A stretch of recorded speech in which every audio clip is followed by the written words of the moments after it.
Bueno, pues vamos a intentar en breve tiempo, sí, en no menos de media hora, va a intentar Antonio Manuel básicamente que va a contarnos cómo está la situación. Yo solamente desde Córdoba Laica voy a introducir un poco cómo ha surgido la situación con respecto a la mezquita en el tema de inmatriculaciones y otras.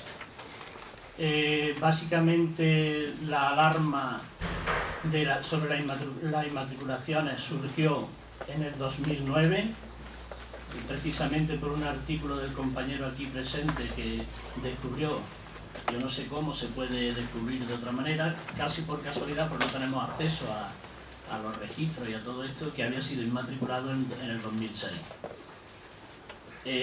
A raíz de aquello se planteó el hacer unos encuentros, debates, en los que estuvo Europa Laica, lo convocó Europa Laica con Córdoba Laica, se invitó a las fuerzas políticas de la ciudad, no todas asistieron, pero sí asistieron algunas, y algunas que no tienen representación en el ayuntamiento, personas de la prensa que habían sido receptivas y que habían movido un poco este asunto, en plan, unos anecdóticos y otros un poco entrando en el fondo de la cuestión. Y luego, al mismo tiempo, pues esto se sigue con toda la campaña que desde Europa Laica se planteó con la cuestión del no pago del IBI, aunque ahí tuvimos que afrontar un problema con algún senador de Córdoba que planteaba el pago del IBI de la mezquita y entramos en el debate y decíamos no, la mezquita no se tiene que decir que pague el IBI, lo que tiene que ser de la ciudad y de la humanidad, y no, porque si paga es porque es suya.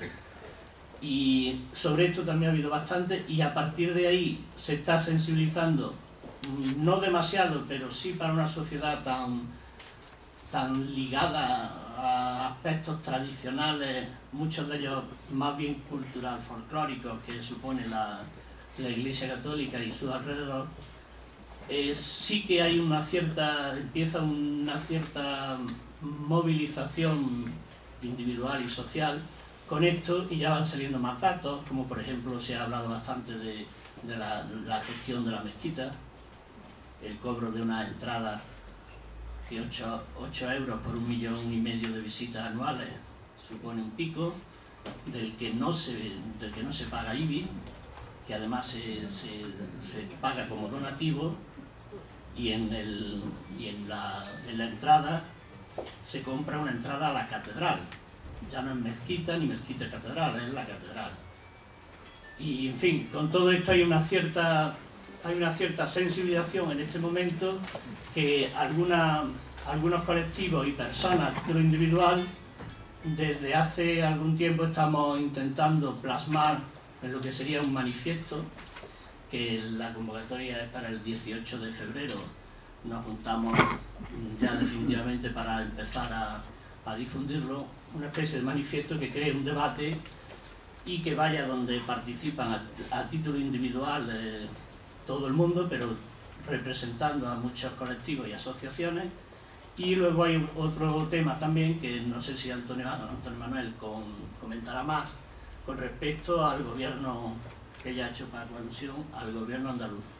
Hay también unas intervenciones en que tomen sus responsabilidades, lo que a ellos les afecta como autonomía. Y Antonio Manuel es un profesor de Derecho Civil que, aparte de sus trabajos en el campo profesional específico, lleva bastante tiempo muy preocupado y ha sido quizás el detonante en la ciudad de Córdoba de todo este tema con respecto a la mezquita.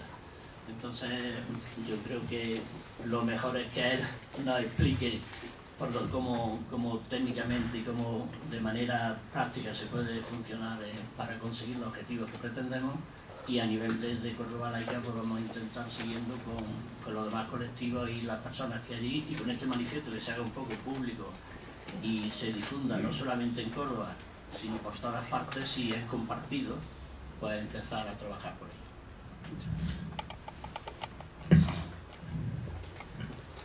Muchas gracias, José. Muchas gracias, Paco Delgado y Europa Laica, por invitarme. Yo voy a hablar principalmente de un riesgo. Un riesgo que no recae en un cuerpo sin alma, en un mero inmueble.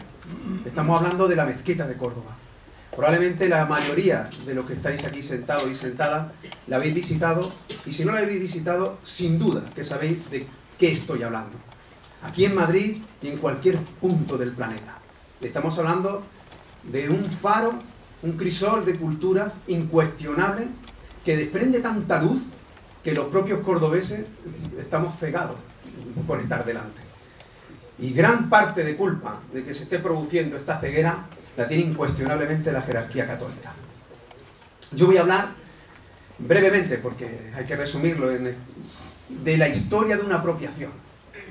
Me encantaría que poco a poco pudieran darse cuenta de que esto ha sido como un recorte paulatino, pero que tiene una fecha clave. Y la fecha clave es la del 2006. Es decir, la fecha clave, para que todo el mundo lo entienda, no es que la apropiación jurídica, la inmatriculación de la mezquita de Córdoba por la jerarquía católica, por el obispado más concretamente, sea el final de un proceso. Fue el comienzo del proceso. Ha cambiado radicalmente la actitud del obispado de Córdoba en relación al monumento y lo que significa precisamente desde el 2006, que tampoco es una fecha casual.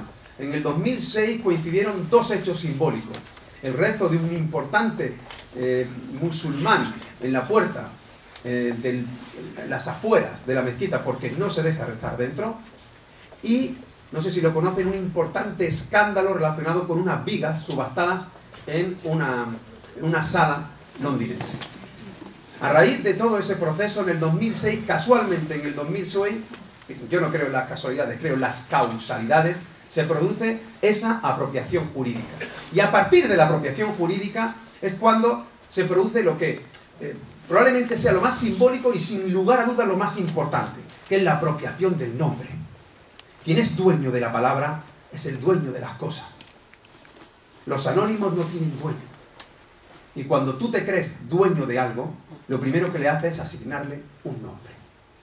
Y eso es lo que hace la Iglesia Católica, la jerarquía católica, el obispado, concretamente a partir del 2006, que es denominar al monumento exclusivamente catedral.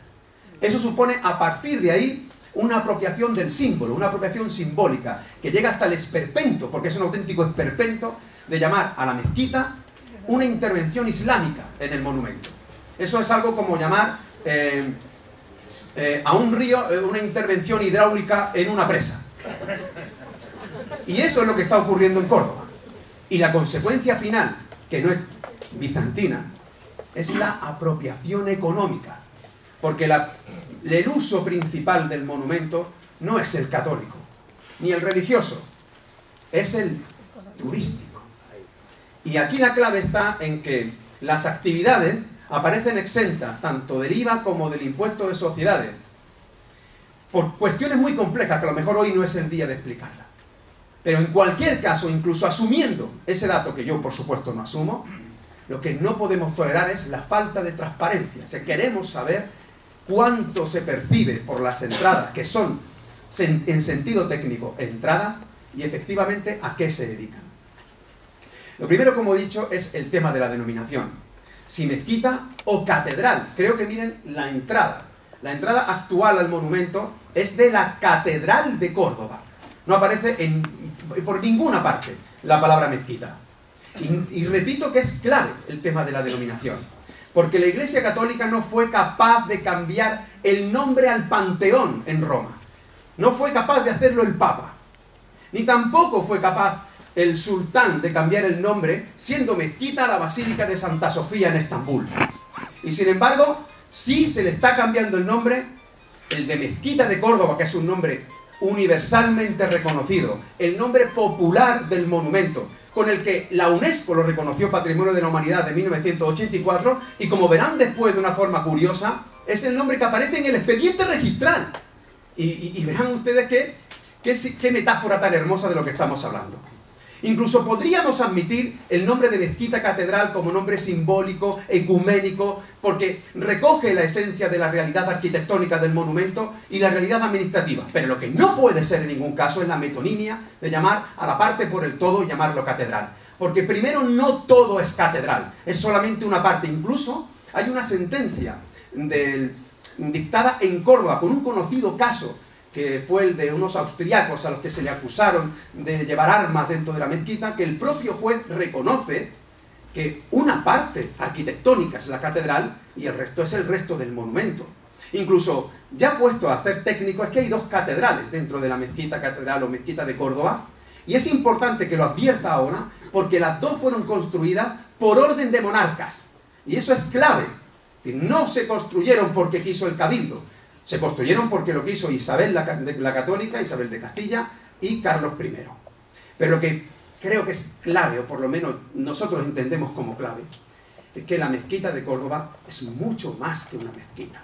Es decir, no todo es catedral y todo es más que una mezquita. No es un palimpsesto como lo intenta hacer creer la Iglesia Católica, diciendo que es una historia que se escribe, de forma que la última capa oculta a las anteriores. Eso es absolutamente falso. Cualquiera que entre en la mezquita puede ver, le vislumbra que es un auténtico crisol cultural. Y es en ese aspecto un paradigma absolutamente necesario en el siglo XXI, y especialmente en Occidente, que es donde afortunadamente creo estamos viviendo el mayor núcleo de interculturalismo que hay en el planeta. Y digo que es un paradigma en peligro primero, porque a partir del 2006 se produce ese triple apropiación jurídica, económica y simbólica. Y todo eso, como digo, y como lo ha explicado perfectamente Alejandro, a partir de la reforma hipotecaria de 1984. Fíjense cómo no hace mucho tiempo antes del 2006 los folletos explicativos aludían a la mezquita catedral. Cómo a partir de 2006 le llaman Guía Breve de la Santa Iglesia Catedral y por lo menos citaba Antigua Mezquita de Córdoba. Pero hoy pone la Catedral de Córdoba. En los folletos que se reparten ponen en la parte de atrás una reflexión y dice: es la Iglesia a través del Cabildo Catedralicio quien ha hecho posible que la antigua mezquita del Califato de Occidente, la catedral más antigua de España, patrimonio histórico de la humanidad, no sea un montón de ruinas. Este es el documento de apropiación jurídica, este es el documento de la inmatriculación que me apetece que vean. Y me apetece que vean porque quiero que vean lo que hizo el registrador cuando la inscribió. Fíjense el número de la solicitud y fíjense la referencia. Mezquita de Córdoba. Hasta el registrador la llama mezquita. Pero el registrador la llama mezquita, pero la registra como Santa Iglesia Catedral de Córdoba. Ese es el nombre con que la registra la Iglesia Católica.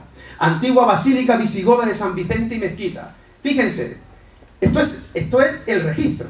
Reconquistada la ciudad por Fernando III el Santo, el monarca dispuso que en la festividad de los santos apóstoles Pedro y Pablo del 1936, tal, y que la ceremonia de apropiación sea trazar con el báculo sobre una faja de ceniza extendida en el pavimento en forma de cruz diagonal las letras de los alfabetos griegos y latinos, que fue la expresión litúrgica y canónica de la toma de posesión por parte de la Iglesia. Es decir, la Iglesia la hace suya, toma posesión extendiendo una ceniza y con un báculo diciendo el alfa y el omega, y desde entonces dice el registro que es suya, y es suya al 100% y libre de cargas. Es suya la mezquita. Primer elemento: la inmatriculación no supone en absoluto la adquisición de un derecho real sobre un bien inmueble. Eso es importantísimo, tal como ha explicado Alejandro. Que yo inscriba algo en el registro es una presunción, es una prueba, es muy contundente, es tan contundente que provoca que sea el otro el que tenga que demostrar lo contrario. Pero que esté inscrita no quiere decir que sea suya. Yo mañana puedo inscribir la luna, y porque yo inscriba la luna no es mía. Lo que sí resulta muy fuerte es que hay 2 años de plazo para poder oponerse a esa inscripción. Si la inscripción fue en el 2006, hasta el 2008 se podían haber opuesto los ciudadanos o la administración. Y quiero que sepan que es la administración pública andaluza en 2007, justamente al año siguiente, cuando se dicta la Ley de Patrimonio Andaluz, y en una disposición adicional específica para la Iglesia Católica, la Administración Pública Andaluza renuncia a los ejercicios de tanteo y retracto sobre los bienes que haya adquirido la Iglesia Católica por esos artículos. Es decir, que en menos de 2 años la jerarquía católica había blindado la posibilidad de que la Administración Pública Andaluza reaccionara por la vía del 207 de la ley hipotecaria. En segundo lugar, voy a ser más breve, los artículos que permitieron la inmatriculación son absolutamente inconstitucionales, tal como ha explicado de forma brillante el profesor Alejandro. Primero porque la reforma que se provocó, que perpetró Aznar en 1998, lo que a priori podría haber sido bueno, que es que no se confundan los bienes de la Iglesia como bienes del Estado, si no se reforman 2 artículos, que son el 206, que equipara a la Iglesia Católica con la Administración, y el 304 del Reglamento Hipotecario, que equipara a los diocesanos con funcionarios públicos, no lo voy a leer, pero fíjense que son 2 artículos que son radicalmente inconstitucionales porque vulneran el principio de laicidad, tal como ha explicado el profesor, el principio de igualdad, y que los jueces y tribunales podrían perfectamente no aplicar, declararlos nulos y nulas todas las consecuencias que provocan porque son inconstitucionales de forma sobrevenida. Y hay jurisprudencia del Constitucional para llenar un trailer, para llenar 40 camiones, para llenar un tren, en la que los jueces y tribunales no tienen por qué ni siquiera elevar una cuestión de inconstitucionalidad. Pues bien, elevémosla. Y elevada, tal como ha explicado el profesor, ocurriría exactamente igual que con la declaración de constitucionalidad de ese artículo de la vieja ley de arrendamientos urbanos, que también equiparaba a la Iglesia a la administración pública para no tener que pedir ni tener que justificar el que se podría desalojar a alguien de un bien que tenían arrendado. La consagración no es una forma de adquisición de la propiedad de nuestro derecho, que yo sepa. Hay un artículo, el 609 del Código Civil, también antiguo. Los civilistas tratan a los códigos civiles como si fueran misales laicos. Y le cuesta muchísimo trabajo derogarlo, muchísimo. Y por eso hay artículos que rezuman caspa, que suenan añejo. Pues bien, uno de ellos es el 609, que se conservan porque son casi resabios del derecho romano, en el que aparecen los diferentes medios de adquirir la propiedad. Y les puedo prometer que no aparece la consagración. Es decir, si ahora viene un párroco, viene aquí, extiende ceniza sobre el suelo, con un báculo traza una cruz y dibuja un alfa y un omega, ¿puede ir al registro y decir que el Ateneo de Madrid es suyo? ¿Podría? ¿A alguien se le pasa por la cabeza?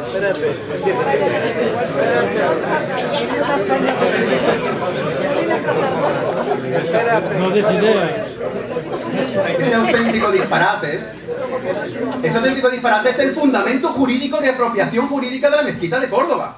O sea, eso que provoca el esperpento, eso que provoca la risa, es el argumento jurídico que invocó el diocesano para inscribir en el registro de la propiedad ni más ni menos que la mezquita de Córdoba.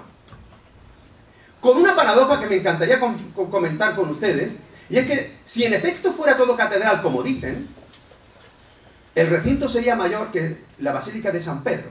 Es decir, que el obispo de Córdoba estaría sentado en una sede mayor que la del Papa. Algo que me temo que ni los propios católicos toleran.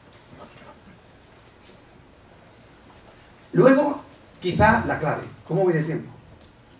Muy bien, bien. Yo creo que esta es la clave.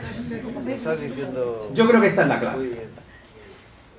Los bienes públicos no se adquieren por la posesión en el tiempo. Hay una figura en derecho civil que se llama usucapión, que suena como insulto, ¿no? Usucapión. La usucapión es un mecanismo de adquirir la propiedad cuando se posee un bien de forma prolongada en el tiempo, hasta tal extremo que el derecho prefiere la seguridad jurídica de que permanezca en las manos de quien lo ha poseído durante tanto tiempo de una forma pública, pacífica e ininterrumpida. Esa es la usucapión. Pero la usucapión no se puede aplicar de los bienes públicos. En ningún caso. A nadie le pasa por la cabeza que poseyendo la Alhambra durante 30, 40, 50 o 60 años, la Alhambra pasa a ser tuya. O el acueducto de Segovia. ¿Por qué la mezquita de Córdoba sí? La clave, repito, y para mí esta es la clave, sin duda, es que si desde el origen fue un bien público, no importa el tiempo de posesión, jamás podría usucapirlo la Iglesia Católica. Y es clave entender que la mezquita ya estaba cuando la conquista cristiana y que la construcción de las catedrales se debió a órdenes expresas de los jefes de Estado de su momento. Primero de Isabel de Castilla y después, y simbólicamente es mucho más importante, de Carlos I. La destrucción del crucero central, de la parte central del corazón de la mezquita para construir la catedral, esa decisión fue muy polémica en la ciudad. Hubo un enfrentamiento entre el cabildo eclesiástico y el cabildo municipal, que incluso condenaba con la pena de muerte a aquel que colaborase en las obras. Es decir, el pueblo, en su momento, aquel pueblo de Córdoba, que venía,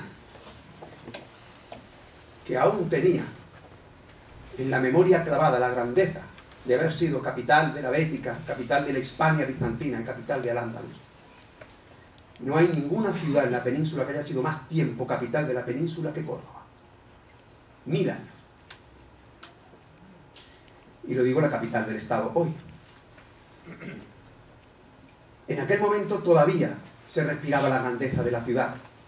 Hoy me duele decir que no. Que en otro momento el cabildo municipal fue capaz hasta de condenar con pena de muerte a quien se atreviese a destruir su templo sagrado, y que tuvo que mediar Carlos I. Y fue Carlos I el que dijo, destrúyase, y después se arrepintió, como todo el mundo sabe. Pero la orden la emitió el jefe del Estado. ¿Y eso qué significa? Que si es el jefe del Estado quien dio la orden, es porque es un bien que pertenece al pueblo, al Estado, porque es un bien público. Y si es un bien público, en ningún caso lo puede usucapir, y por supuesto no lo puede inmatricular. Y hay un aparente riesgo muy complejo de entender, espero explicarme lo mejor que pueda, y pido disculpas de antemano porque es un tema esto de derecho civil puro y duro, que es el siguiente, fíjense. Cuando alguien inscribe en el registro un bien, aunque no sea suyo, pero lo inscribe, como hay una apariencia de que es suyo, hay una presunción a favor por parte de la ley para que lo pueda usucapir en el plazo de 10 años. Durante esos 10 años, la ley presume que se poseyó de buena fe, es decir, que el titular creía que era suyo, y que la posesión fue pública, pacífica e ininterrumpida. Y que además tenía, y esta es pienso la pieza fundamental en este caso, que tiene título. Pues bien, si la inscripción de la mezquita fue en 2006, como no hagamos nada, en el 2016 va a ser prácticamente imposible quitársela a la Iglesia Católica. No estamos hablando de una lucha que ocurriera en el siglo XIX, ni en el siglo XVIII, ni en el siglo XV, ni en el siglo XIII. Estamos hablando de algo que está ocurriendo ahora, que estamos viviendo ahora. El tren está pasando delante de nuestras narices. Yo creo que nadie, al menos yo, no me perdonaría jamás no haber luchado porque un bien que es de todo, lo perdamos porque nadie hizo nada en los 2 años que quedan. Creo que fue Edmund Burke el que dice que para que triunfe el mal basta con que los hombres y las mujeres de bien no hagan nada. Y yo creo que es el momento de reaccionar. Porque, repito, si no hacemos nada, un tribunal, un juez, va a ser muy complicado que nos dé la razón si dice, si está inscrito en el registro es porque será privado. Si durante 10 años nadie ha hecho nada, es que como mínimo lo adquirió por usucapión. Y si este diputado cordobés sigue empecinándose en que pague el IBI y algún cura se le ocurra pagar el IBI, entonces ya prácticamente no habrá ninguna forma de quitárselo. Pero no es quitárselo, es que es nuestro, es que nunca fue suyo. Que tengan la posesión me parece correcto, pero en ningún caso la propiedad. Por eso proponemos desde aquí, rápidamente, primero, que deje de denominarse institucionalmente a todo con el nombre de catedral. Admitimos el nombre de mezquita porque es el nombre universal, el popular, el que dio la UNESCO, incluso el de mezquita catedral porque fue el que reconoció el Pleno Municipal de la Ciudadanía de Córdoba, y es el nombre simbólico, incluso administrativo, el arquitectónico, pero en ningún caso solo catedral. En segundo lugar, que haya un reconocimiento jurídico de su titularidad pública. La mezquita o mezquita catedral es propiedad de la ciudadanía, es un bien de interés cultural, monumento nacional y patrimonio de la humanidad. Que quede claro que cualquier acto de apropiación privada carece de valor jurídico porque se trata de un bien público, como acabo de explicar. En tercer lugar, que la gestión sea pública y transparente, que la realice un patronato público ajustándose al criterio de la universalidad, y que la gestión, fundamentalmente la económica, también sea transparente. Y por último, que se redacte un código de buenas prácticas. Yo no sé si hace mucho tiempo que han ido ustedes a la mezquita, pero en Córdoba, a fecha de hoy, tú entras y pides una entrada para la mezquita y te dicen que no, que es una catedral. No te dejan explicarlo a grupos, si vas con amigos te dicen que no puedes explicarlo. Ahí es un estado casi de vigilancia militar. Yo creo que es necesario que se redacte un código de buenas prácticas y que todo esto se haga llegar a la UNESCO, porque la UNESCO suele revisar los expedientes de declaración cada 10 años. El de la mezquita fue en el 84, es decir, que en este año, 2014, no es un año cualquiera. Es el año en el que la UNESCO tendría que revisar el expediente de la mezquita catedral. Y todo eso por una sencilla razón, porque la mezquita de Córdoba es nuestra. Muchas gracias.